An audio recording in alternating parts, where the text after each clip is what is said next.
দুই প্রতিষ্ঠানে ওই যে কি বলে যে প্রশাসন কার্ডের খবর দেন, এটাও ওরা বলছে যে সব লোক আমাদের এটাও গ্রহণযোগ্য না। আবার এই উসিলায় প্রশাসন কার্ডের যে খবর দেয় সেটাও আমরা মনে করি এটা গ্রহণযোগ্য নয়। তাহলে কি করতে হবে?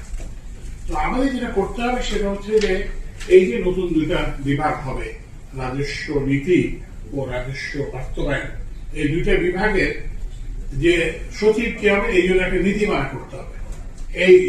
এই যোগ্যতা থাকবে, থাকতে হবে। কারণ ওই কাজটা তো চালাতে হবে, ওই ডিভিশন তো রাজস্ব কার্যক্রম তো চালাতে হবে, সেই জন্য একটা নীতিমালা করতে হবে।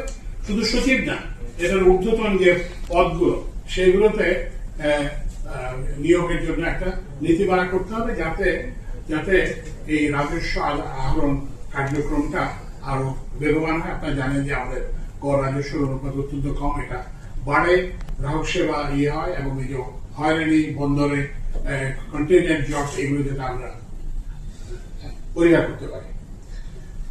তো এরপরে হচ্ছে যে আমরা ফিল্ড ভিজিট করবো, যেটা বললাম যে ফিল্ড ভিজিটের পর আমরা এটা একটা সম্পর্কে একটা রিপোর্ট দেবো। আপা আপনি কিছু অ্যাড করবেন?